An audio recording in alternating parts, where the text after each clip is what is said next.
So where should we begin with signaling between neurons? In this diagram, let's start at item 4. This is where neurotransmitter from a presynaptic neuron has been released and then has bound to the purple neurotransmitter receptors on our postsynaptic neuron here. So this binding is going to create a gradient potential in this region of our postsynaptic neuron. So let's start by looking at what gradient potentials are. So remember that gradient potentials are one of our types of voltage changes across the plasma membrane. The other is the action potential. The gradient potentials primarily occur in the dendrites or the soma of the neuron, since these are the regions of the neuron that are receptive to stimuli. So they're only occurring in places that are receptive to stimuli. The strength of the gradient potential is proportional to the strength of the stimulus, and we'll talk more on this point in a second. And the gradient potential also tends to decay with distance from the site of the stimulus on the dendrite or the soma, and we'll actually come back to this point as well in a little bit. So gradient potentials could be either depolarizing or hyperpolarizing. That is, a stimulus can create a depolarizing gradient potential or it could create a hyperpolarizing gradient potential. So let's focus on this point here for a second.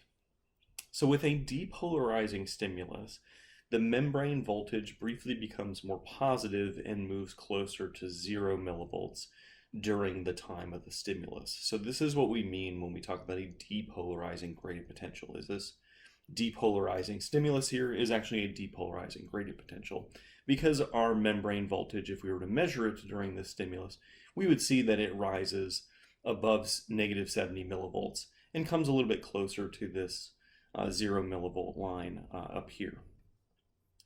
So recall that the dendrites or the neuron soma are creating gradient potential, so that's where we are looking, and that's where we're going to see this occur. So we have to be measuring the gradient potentials, or we have to be looking for gradient potentials rather in the dendrites or the neuron somas. So that's our depolarizing stimulus. So the depolarizing gradient potential, it turns out, actually comes from the opening of sodium channels in the dendrites or in the neuron soma. And so what happens is that sodium enters the cell, sodium being a positively charged ion, causes the membrane voltage to become more positive and move closer to 0 millivolts, as we had just discussed in the previous slide. So this actually brings the neuron closer to firing an action potential in the initial segment of the axon. So at the end of the depolarizing stimulus, the membrane voltage returns back down to resting membrane voltage. So you can see again in this graph here that only during the time of the depolarizing stimulus does the membrane voltage rise. As soon as that stimulus stops, membrane voltage returns back down to minus 70 millivolts, which is our resting membrane voltage, or resting membrane potential, as they call it in this graph here. So since we were discussing neurotransmitters that stimulate gradient potentials, there are 3 examples of neurotransmitters that cause depolarizations. And these transmitters are also called excitatory neurotransmitters because they lead to depolarizing, or they tend to cause depolarizing gradient potentials. And these neurotransmitters are acetylcholine, which is what we saw in chapter 9 when we talked about the neuromuscular junction. This was the neurotransmitter that excited skeletal muscle fibers and stimulated them to contract.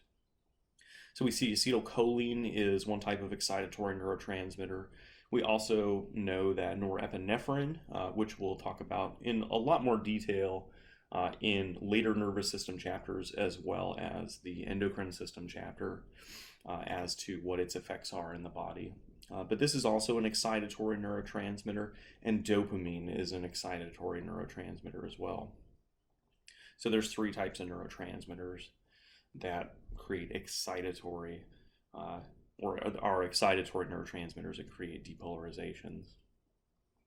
So another term for gradient potentials that depolarize are EPSPs, and this stands for excitatory postsynaptic potential, EPSP. So this phrase characterizes the graded potential as to whether or not it could trigger an action potential within that neuron. So in order for an action potential to be generated, the strength of the graded potential must rise above or must meet this threshold value here when the graded potential arrives at the axon. So that is, the graded potential has to be as strong as threshold voltage at the axon if an action potential is going to be created at that axon. And threshold is shown in this dotted line in the graph above here. And threshold's about minus 55 millivolts. So that means that the stimulus has to be depolarizing and it has to raise the membrane voltage up a little bit in order to reach action potential threshold.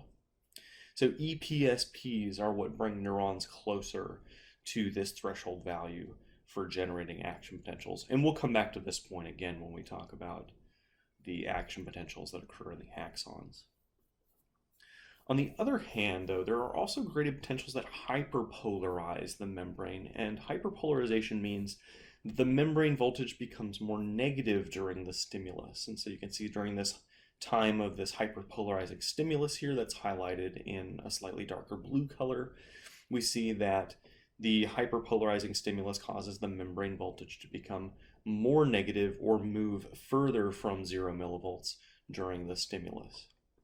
So this is also what we would describe as a hyperpolarizing graded potential. Right? So the hyperpolarizing graded potential comes from the opening of potassium channels in the plasma membrane.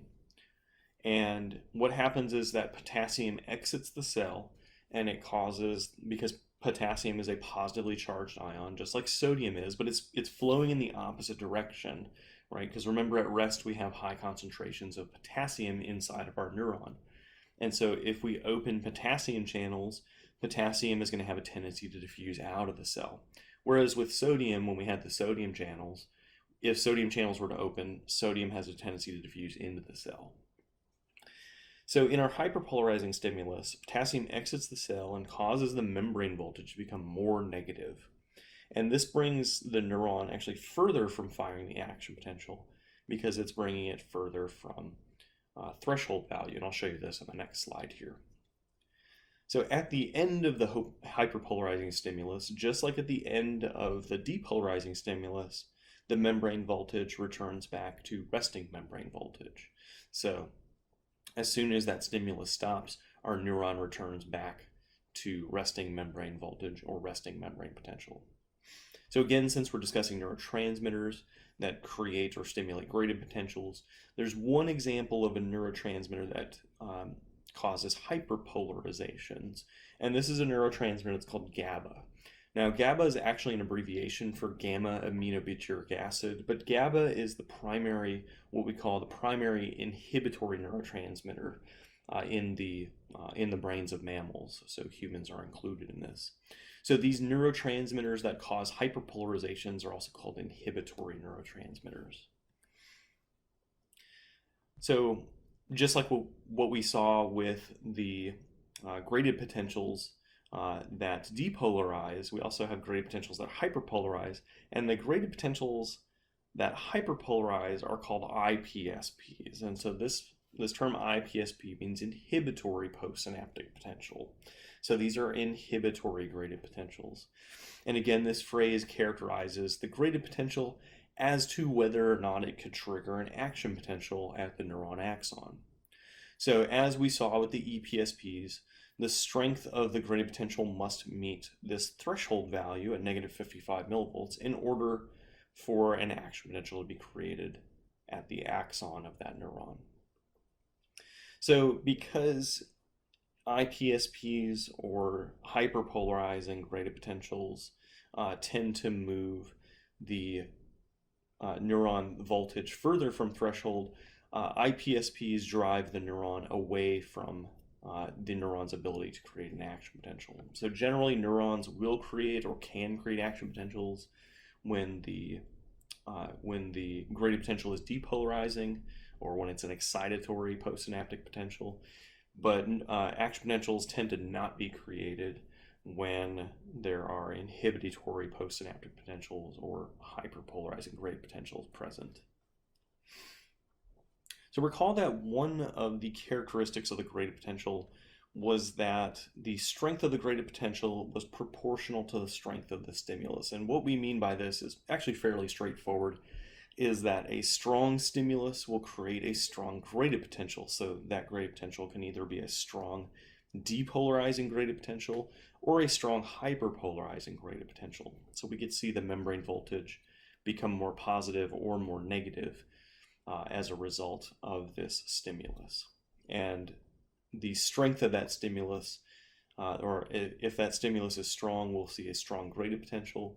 But if that stimulus is very weak, then we will see a weak graded potential, either a weak depolarizing graded potential or a weak hyperpolarizing graded potential be created. So that's what we mean by the strength of the graded potential is proportional to the stimulus strength. Now, another hallmark of the graded potential is that the strength of the graded potential decays with distance from the origin of that graded potential. So in this simple diagram that I have for you here, this is a depolarizing stimulus here. So a neurotransmitter in this little red sphere here has bound to its receptor. So this could be acetylcholine or norepinephrine. Has bound to its receptor on the plasma membrane of the dendrite of a receiving neuron. And it has opened a sodium channel. And sodium, which are these little purple spheres here, has entered the neuron. So now if we were to measure the voltage at different distances from the site of this stimulus, we would see that the graded potential becomes weaker as we move further away from the site of that stimulus. So in close proximity to the stimulus, this graded potential is quite strong, so it has brought the membrane voltage up from -70 to about -20 millivolts, because remember, -70 is resting membrane potential or voltage here. So right next to the site of the stimulus, it's quite strong, but if we move for a little bit further down, we see that the strength of the graded potential here has weakened a little bit. So it's only showing, or our voltage meter is only showing about -50 millivolts, which is still depolarizing. So it has still moved the membrane voltage from resting membrane voltage, but we see that its strength has decreased or decayed a little bit. And if we move really far away from that, from the site of that initial stimulus, we see that the resting membrane voltage, we can't even detect a difference. We're just reading resting membrane voltage at a site that's much further away from that particular graded potential. Now I've essentially just made up these values. These are just arbitrary values here, but these are physiologically relevant values. That is, these are physiologically relevant values that you would see in an actual graded potential that's created in a neuron. So I hope that example there illustrates the decaying with distance property that we see with graded potentials.